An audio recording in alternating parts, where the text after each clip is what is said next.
Nang pumanaw ang asawa kong si Armando, hindi ko inakala na nagsisimula pa lang ang tunay na bangungot. Nang tingnan ko ang mukha ng aking manugang na si Juliet, naintindihan ko ang kahulugan ng puot.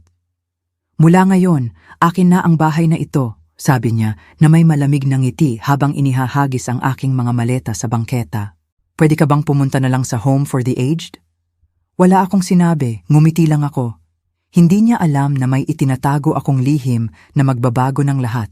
Ang 60 milyong piso na iniwan ni Armando para lamang sa akin, kasama ang aming rest house sa tabing dagat ng Palawan, na hindi man lang niya alam na nag-i-exist. Pero bago tayo magpatuloy, maligayang pagdating sa aming channel na Kwentong Lola Vault. Gustong-gusto naming malaman kung saan nyo kami pinapanood, kaya mag-comment na kayo sa ibaba. Dahan-dahang ibinababa ang kabaong sa malamig na lupa noong maulan na umaga ng Setyembre. Matapos ang 31 taon ng pagsasama, lumisan siya ng may kapayapaan, tulad ng kung paano siya namuhay at nag-iwan ng katahimikan at kawalan na tila pumuno sa bawat himaymay ng aking pagkatao. Marami kaming hinarap na bagyo ng magkasama, pero ang isang ito ay kailangan kong tawirin ng nag-iisa. Habang nag-aalisan na ang mga tao sa sementeryo, naramdaman ko ang isang kamay sa aking balikat. Si Miguel yon, ang aming nag-iisang anak. Ma, uwi na tayo, kailangan mong magpahinga. Tumango ako ng tahimik, hindi ko magawang isatinig ang ipu-ipo ng emosyon na tumutupok sa akin. Sa tabi ko, si Juliet, ang aking manugang, ay nanatiling walang emosyon. Walang ni isang luha sa kanyang mga mata, walang tanda ng pagluluksa, kundi isang mapagkalkulang tingin na sinusuri ang bawat taong naroon, tila binibilang kung sino ang magiging kapaki-pakinabang sa hinaharap. Sa biyahe pa uwi, ang katahimikan sa kotse ay binabasag lang ng tunog ng ulan na humahampas sa salamin. Si Miguel ang nagmamaneho habang si Juliet ay abala sa kanyang cellphone. Walang nag-imikan. Ang bahay na ipinatayo namin ni Armando sa Quezon City, kung saan pinalaki namin ang aming anak at nagpunla ng mga pangarap, ay tila naging isang estrangherong lugar na parang ang lahat ng alaala ay natangay kasama ng kaluluwa ng aking asawa. Pagdating namin, may napansin akong kakaiba sa driveway. Ang aking 3 maleta na inihanda ko para manatili ng ilang araw sa bahay ni Miguel pagkatapos ng libing ay nakatambak sa labas, naaanod ng ambon. Anong ibig sabihin nito? Tanong ko, garalgal ang boses dahil sa pagod. Nagkibit balikat lang si Juliet at ngumiti ng malamig. Akala ko na intindihan mo na. Ngayong wala na si Armando, magbabago na ang lahat. Tumungo si Miguel, iniiwasan ng aking tingin. Nakaramdam ako ng kilabot sa aking likuran. Anak, anong ibig sabihin ng asawa mo? Halos pabulong na ang boses ko. Pansamantala lang tuma, nauutal na sabi ni Miguel. Iniisip kasi ni Juliet na mas mabuti kung sa iba ka muna tumuloy. Bago ko pa maproseso ang nangyayari, humakbang palapit si Juliet. Ang amoy ng kanyang mamahaling pabango ay sumuot sa aking ilong. Mula ngayon, akin na ang bahay na ito, deklara niya na may diin na nagpatulala sa akin. Pwede ka namang pumunta sa home for the aged. Iyon ang pinakamaginhawa para sa ating lahat. Ang kalupitan ng mga salitang iyon ay tumama sa akin na parang suntok sa sikmura. Tumingin ako kay Miguel, umaasang ipagtatanggol niya ako na magsasabi siya ng kahit ano. Pero nanatili siyang tahimik, parang anino na lang ng kanyang sarili, sunod-sunuran sa babaeng hindi ko naman talaga lubusang nakilala. Huminga ako ng malalim, walang luhang pumatak. Ang gulat ay napalitan ng kakaibang kalmado, tila ba may bahagi ng aking sarili na humiwalay sa realidad. Naiintindihan ko, simpleng sagot ko.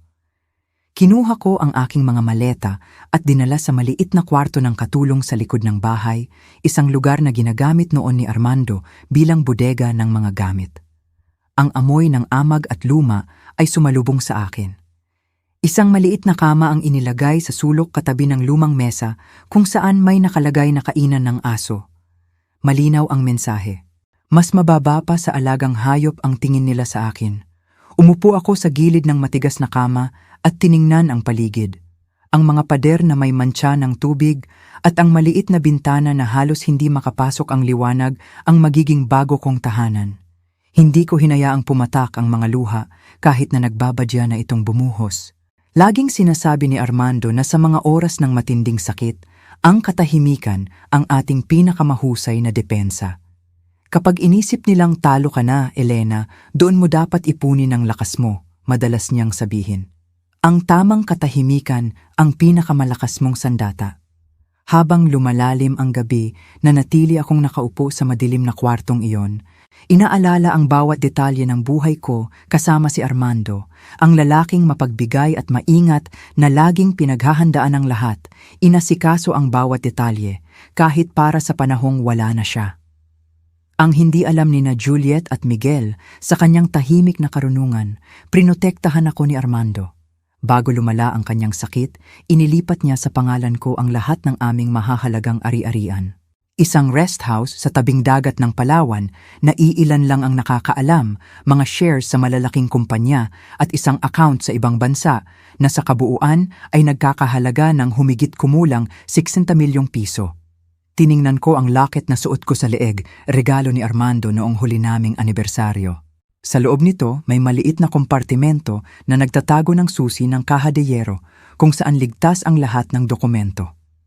Isang munting ngiti ang namutawi sa aking mga labi habang patuloy ang ulan sa labas.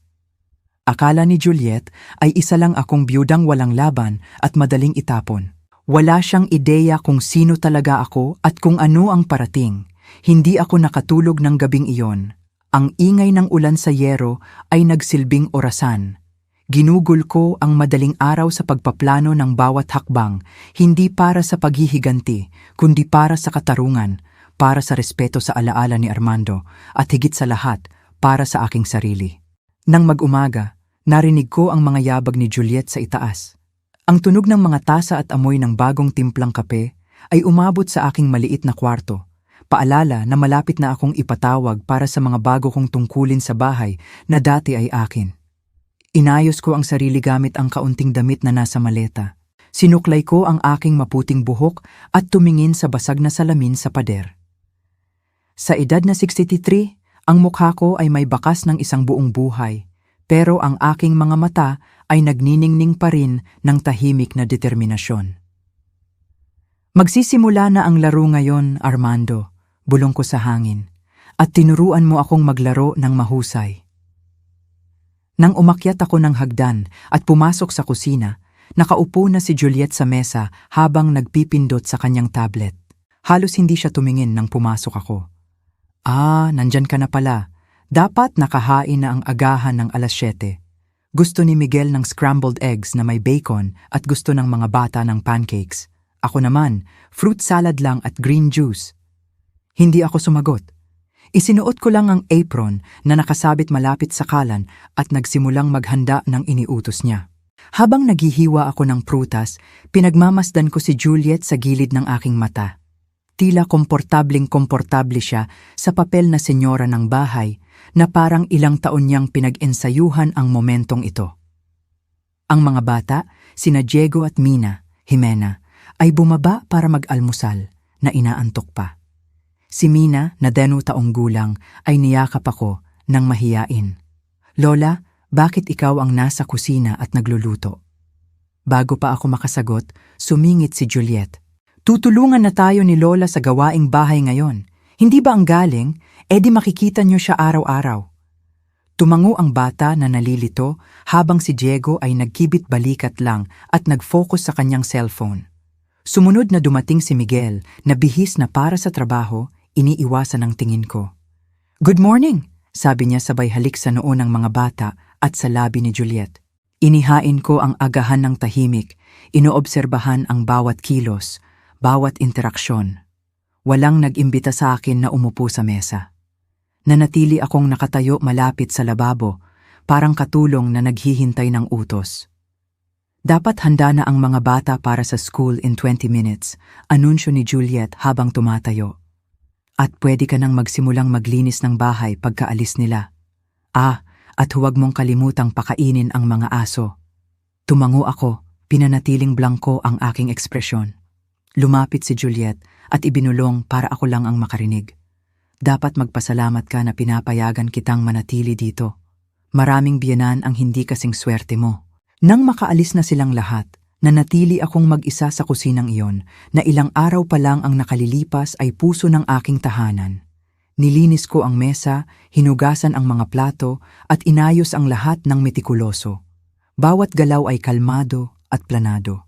Habang nagwawalis ako sa sala, dumako ang tingin ko sa litrato na nasa estante pa rin.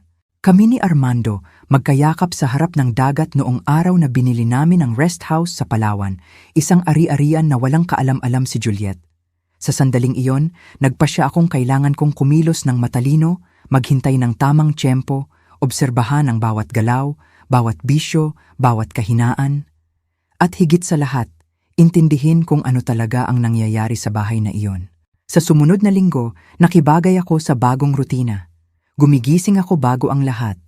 Nagluluto ng almusal, naglilinis ng bahay, naglalaba at namamalansya. Hindi pinalalampas ni Juliet ang pagkakataong ipahiya ako sa maliliit na komento o walang kwentang utos. Elena, nakalimutan mong linisin ang ilalim ng sofa. Ang burara naman, may mantsa pa ang platong to. Lumalabo na ba ang mata mo? Si Miguel naman ay tila lalong lumalayo.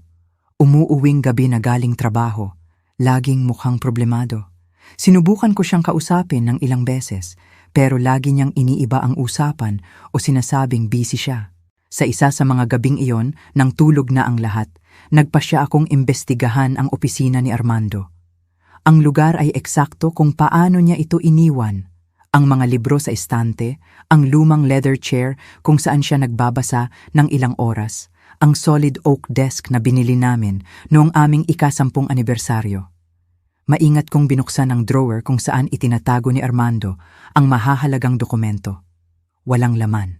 Nawawala ang lahat ng folder, kontrata at papeles. Kinabahan ako, may naghalughog na ng lahat. Ipinagpatuloy ko ang tahimik na paghahanap. Sa dulo ng estante, sa likod ng hilera ng mga libro, nahanap ko ang hinahanap ko. Ang maliit na kahadiyero na ipinalagay ni Armando taon na ang nakalilipas, na kaming dalawa lang ang nakakaalam. Gamit ang susi sa aking locket, binuksan ko ito nang nanginginig ang mga kamay. Sa loob, nakita ko ang orihinal na titulo ng lahat ng aming ari-arian, kasama ang rest house sa Palawan. Bukod pa sa last will and testament ni Armando, na nagtatalaga sa akin bilang tanging tagapagmana. Mayroon ding sobre na para sa akin na sulat kamay ng aking asawa. Mahal kong Elena, kung binabasa mo ang sulat na ito, ibig sabihin ay wala na ako sa tabi mo. Patawarin mo ako doon. Nangako akong magkasama tayo hanggang dulo, pero may sariling plano ang buhay. Sa loob ng maraming taon, naobserbahan ko nang may pag-aalala ang pagbabago ng ating anak.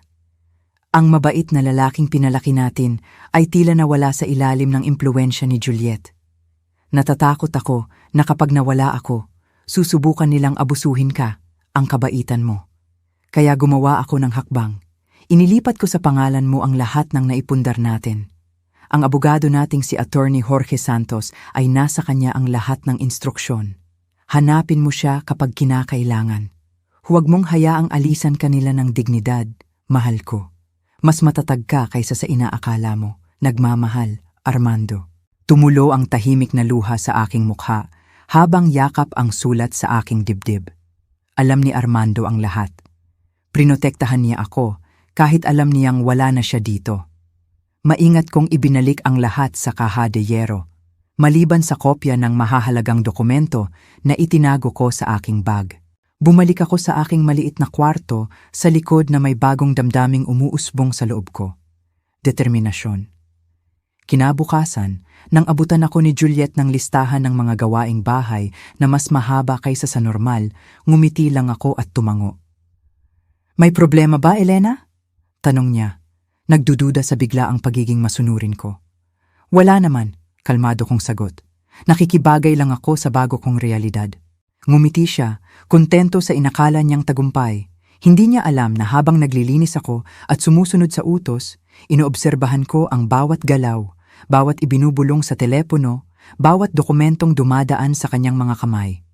Nagsimula akong makapansin ng pattern. Tuwing Martes ng hapon, umaalis si Juliet at sinasabing pupunta sa salon, pero bumabalik siya nang walang pagbabago sa itsura. Tuwing Huwebes, nagtatagal si Miguel sa opisina dahil sa extra work daw, at pareho silang mukhang problemado sa pera, sa kabila ng marangyang pamumuhay nila. Isang gabi, habang naghahain ng hapunan, narinig kong sinabi ni Juliet kay Miguel, "Kailangan na nating ayusin yung lupa sa Boracay, naiinip na ang buyer." Namutla si Miguel. Hindi natin pwedeng ibenta ang isang bagay na hindi naman legal na sa atin. Ibinaba ni Juliet ang boses niya, pero narinig ko pa rin. "Patay na ang tatay mo. Sino ang hahadlang?" Nagkunwari akong walang narinig, pero kumabog ang dibdib ko. Plano nilang ibenta ang mga ari-ari ang akin naman talaga, nang walang pahintulot ko. Nang gabing iyon, pagkatulog ng lahat, tumawag ako gamit ang luma kong cellphone na itinuring ni Juliet na walang kwenta para halughugin. Attorney Jorge, si Elena ito, asawa ni Armando Silva, kailangan nating mag-usap agad. Ang opisina ni Attorney Jorge Santos ay eksaktong tulad ng naaalala ko, puno ng law books, amoy kape, at may aura ng diskresyon na nagpaparamdam sa akin ng seguridad. Sa edad na 72, ang abogado ay may tikas pa rin at matalas na tingin na nagbibigay inspirasyon.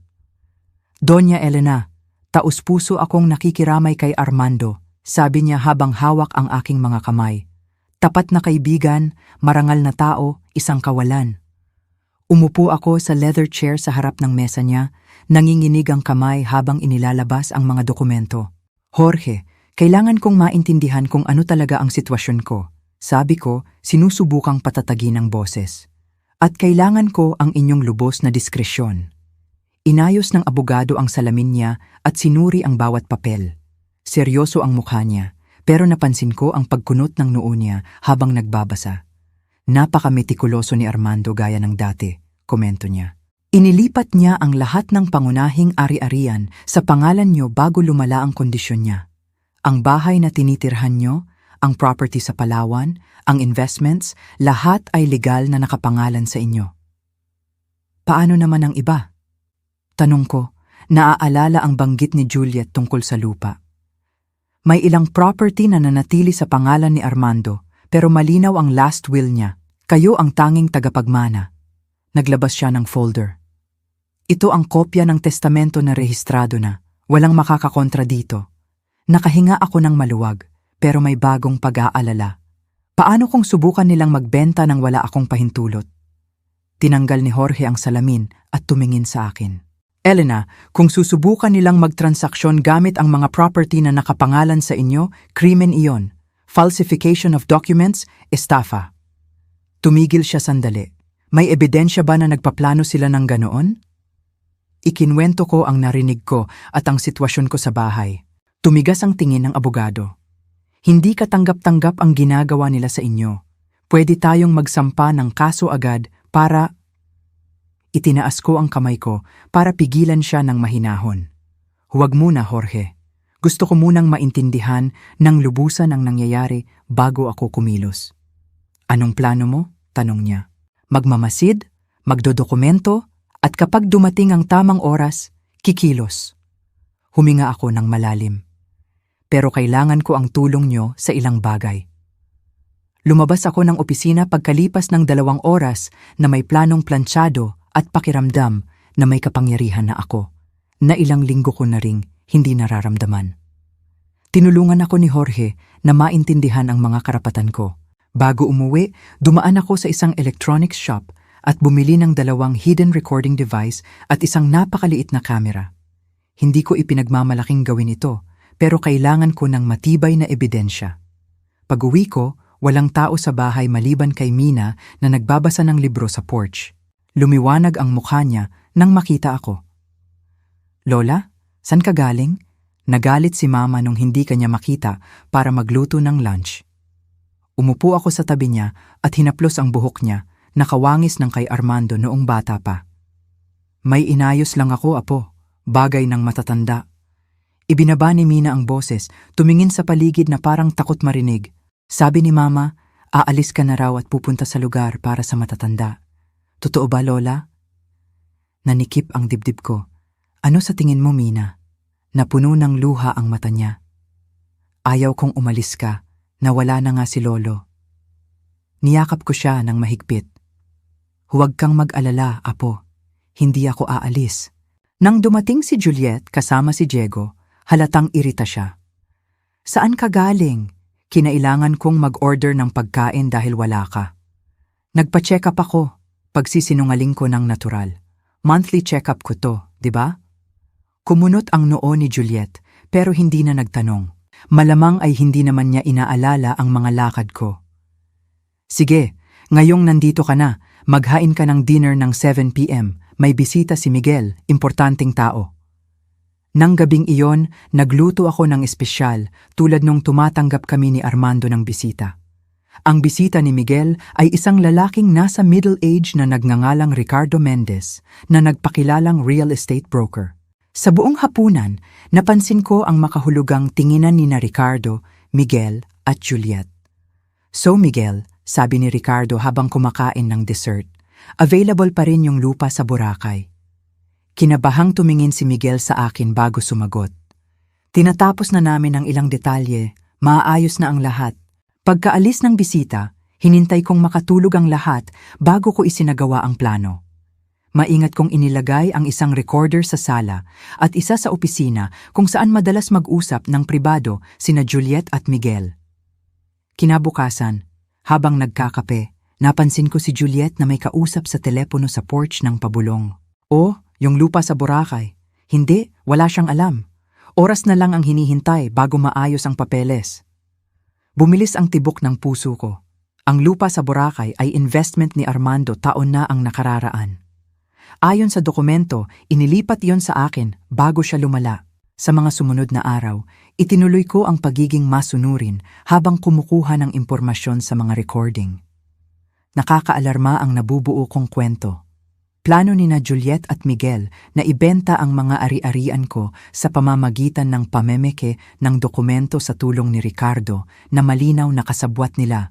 Isang hapon, habang naglilinis ako ng kwarto ng mag-asawa, trabahong ipinipilit ni Juliet sa akin para ipamukha na ang kwartong iyon na dati ay akin, ay kanya na ngayon. May nakita akong nagkumpirma sa hinala ko. Isang folder na naglalaman ng mga pekeng deed of sale na may pinekeng pirma ko. Nanginginig ang kamay na pinikturan ko ang lahat at ipinadala kay Jorge. Mabilis ang sagot niya. Ebidensya ito ng krimen. Pwede na ba tayong kumilos? Hindi pa, sagot ko. Gusto kong makita kung hanggang saan sila aabot. Ang pagkakataon para malaman pa ang iba ay dumating sa anyo ng isang dinner party na inorganisa ni Juliet. Kasama sa mga bisita si Ricardo at asawa nito at isang lalaking ipinakilalang si Carlos Viana, potential buyer. Habang nagsisilbi ako, inobserbahan ko sila. Mukhang matagumpay na negosyante si Carlos, yung tipong hindi na nagtatanong kapag maganda ang deal. So, Miguel, kailan natin maisasara ang transaksyon sa Boracay? Tanong niya habang nagsasalin ako ng alak. Atat na ang investors ko. Sumingit si Juliet gamit ang kanyang pinaka-sweet na ngiti. Hinihintay na lang namin ang ilang pirma. Alam mo naman ang burokrasya. Pagbalik ko sa kusina para kunin ang dessert, narinig kong bumulong si Juliet kay Miguel. Nag-aalok siya ng 12 milyon. Kailangan nating isara to bago may mahalata ang matanda. Hindi ako nakatulog ng gabing iyon, kumpirmado ang krimen nila. Pero kulang pa ang isang piraso ng puzzle. Gaano kalalim ang partisipasyon ni Miguel? Aktibo ba siya o minamanipula lang ni Juliet? Kinabukasan, nagdesisyon akong sumugal. Habang naliligo si Juliet, kumatok ako sa opisina kung saan nagtatrabaho si Miguel. Anak, pwede ba tayong mag-usap sandali? Tanong ko. Mukhang nagulat at hindi komportable si Miguel. Not now, ma. Busy ako. Tungkol ito sa lupa sa Boracay, diretsahan kong sabi. Namutla siya. Ano? Anong lupa? Yung lupang balak niyong ibenta ni Juliet kay Carlos Viana. Biglang tumayo si Miguel, tumingin sa pinto para siguraduhing walang nakikinig. Paano mo nalaman? Hindi mo dapat alam yan. Mas marami akong alam kaysa sa inaakala mo, anak, kalmado kong sagot. Alam ko ang tungkol sa mga pekeng dokumento, sa planong ibenta ang mga hindi naman sa inyo. Napahawak siya sa mukha, mukhang tumanda at talunan. Ma, hindi mo naiintindihan. May malaki kaming problema sa pera. Si Juliet, may mga utang siya na hindi mo mai-imagine. At ang solusyon ay gumawa ng krimen? Pekein ang pirma ko? Itapon ako sa home for the aged? Hindi siya sumagot. Napaupo na lang. Miguel, tumingin ka sa akin. Pakiusap ko. Pinalaki ka ng tatay mo ng maayos. Lagi niyang pinadadali ang lahat para sa'yo. Bulong ni Miguel na may halong hinanakit. Iniwan niya lahat sa'yo nang hindi iniisip ako ang mga apo niya. Iyan ba ang sabi ni Juliet? Gulat kong tanong. Miguel, sinigurado ng tatay mo ang kinabukasan niyo sa ibang paraan. May educational fund ang mga bata. May capital para sa negosyo mo. Gusto lang niya akong protektahan dahil alam niyang mag-isa na lang ako. Sabi ni Juliet, masyado ka nang matanda para humawak ng ganoong kalaking pera na mapupunta rin naman sa amin balang araw. Ang lamig ng pahayag na iyon ay tumarak sa akin. Ganoon pala. Hinihintay lang nilang mamatay ako o baka madaliin ang proseso sa pamamagitan ng pagpapahirap sa akin. Bago ako makasagot, narinig namin ang mga yabag ni Juliet. Mabilis kong iniba ang ekspresyon ko. Kaya ayon, anak, isipin mo yung recipe ng leche flan. Magugustuhan yun ng mga bata, sabi ko na may pilit ng ngiti nang pumasok si Juliet. Tiningnan niya kami nang may pagdududa. Anong pinagbubulungan niyo? Nagpapabili lang si mama ng ingredients para sa dessert ng mga bata. Mabilis na sagot ni Miguel. Ngumiti si Juliet pero malamig ang mata. Ang sweet naman, pero wala kang time mamili, Miguel. May meeting tayo kay Ricardo in 1 hour. Paglabas ko, ramdam ko ang tingin ni Juliet. Alam niyang may nangyayari. Nang hapong iyon, tumawag ako kay Jorge. Sinabi ko ang pag-amin ni Miguel. Elena, sapat na ang ebidensya para magsampa ng kaso, sabi ng abogado. Pwede tayong kumuha ng court order para pigilan ang bentahan at kasuhan si Juliet. Paano si Miguel?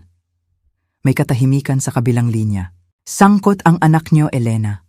Kahit kasabwat lang siya, mananagot siya. Nadurog ang puso ko. Anak ko pa rin siya. Kailangan ko ng oras, Jorge. Gusto kong bigyan ng pagkakataon si Miguel na itama ang mali. Nauubos na ang oras, Elena. Malapit na nilang ibenta ang lupa. Ilang araw lang, giit ko. May plano ako. Kinabukasan, habang nasa salon si Juliet at nasa school ang mga bata, kinausap ko si Miguel. Kailangan nating mag-usap. Walang excuse. Bumuntong hininga siya. Anong kailangan mo, ma? Inilapag ko ang sobre ng mga tunay na titulo at litrato ng mga pekeng dokumento. Gusto kong makita mo ang balak niyong gawin, kalmado kong sabi. Sinuri ni Miguel ang papel, namumutla. Seryoso ito, bulong niya. Paano mo nakuha to? Tinuruan ako ng tatay mo na laging maging handa, sagot ko. Miguel, krimen ito, falsification estafa. Ideya ni Juliet to, depensa niya. Sabi niya advance inheritance lang. At pumayag kang itapon ako sa ampunan at gawing katulong? Yumuko siya. Ang mga utang, ma. Baon na baon si Juliet. Kukunin ng bangko ang bahay sa sakyan. At ang solusyon ay nakawan ng sarili mong ina? Tanong ko, tahimik. Anong gagawin mo? Ipapapulis mo kami? Nasa sayo yan, sagot ko. May dalawa akong kondisyon. Una, itigil ang bentahan. Pangalawa, kailangang malaman ni Juliet na tapos na ang laro. Hindi siya papayag. Eddie, mamili ka, Miguel. Asawa mo o kalayaan mo? Narinig namin ang pagbukas ng pinto. Dumating na si Juliet. Pag-isipan mo, anak. Bukas gusto ko ng sagot. Iyon ang pinakamahabang gabi. Kinabukasan, bumaba si Juliet na magaang mata. Hindi niya ako pinansin. Sumunod si Miguel, mukhang bagsak din. Tahimik ang mga bata. Pagkaalis ng mga bata, hinarap ako ni Juliet. Anong binabalak mo, matandang pakialamera? Kalmado kong inilapag ang kape. Pinoprotektahan ko lang ang akin, Juliet. Sinabi ni Miguel ang lahat. Lumapit siya. Sa tingin mo matatakot mo kami? Masisira mo ang pamilyang to? Ikaw ang sumisira sa pamilyang to, Juliet, sagot ko. Sa mga kasinungalingan at utang mo. Tumawa siya ng mapakla. Tingnan mo nga ang sarili mo, matanda ka na. Anong gagawin mo sa pera? Hindi mo naman kayang i-manage. Iyon na nga ang punto. Pera ko yon. Ako ang magdedesisyon. Hinampas niya ang mesa. Ang damot mo. Pwede sanang gamitin yon para sa kinabukasan ng mga apo mo. Huwag mong gamitin ang mga bata sa kasakiman mo, sagot ko. May educational fund sila na iniwan si Armando. Nagulat siya. sumingit si Miguel. Ma Juliet, kailangan nating ayusin to. Simple lang, sabi ko kay Juliet. Itigil mo ang ilegal na transaksyon, ibalik ang mga pekeng dokumento at pag-usapan natin ang utang. Tumawa si Juliet. Bakit ko gagawin yon? Inilabas ko ang cellphone ko at ipinakita ang screen. Dahil may recording ako ng lahat ng usapan nyo tungkol sa pamemeke, sa pagpapatapon sa akin sa ampunan at panloloko sa buyer. Nagbago ang mukha niya. At naipadala ko na ang kopya sa abogado ko.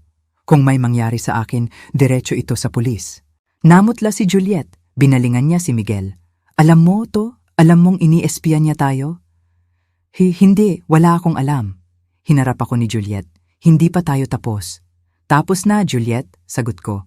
Pamilya o kulungan, mamili ka. Padabog siyang umalis. Naiwan si Miguel na tulala. Talagang hawak mo ang ebidensya? Tumango ako. Lahat. Napasapo si Miguel sa mukha. Diyos ko, anong ginawa ko? Nilapitan ko siya. May oras pa para itama ang lahat, anak. Tumingin siya sa akin. Tatawagan ko si Ricardo at kakansilahin ang lahat. Mabuti, pero mag-ingat ka kay Juliet. May plan B ako. Kinabukasan, umalis si Juliet. Sabi ni Miguel, nagpapalamig lang daw sa kaibigan. Nagtanong ang mga bata. Nasaan si Mama? May inayos lang, sabi ni Miguel.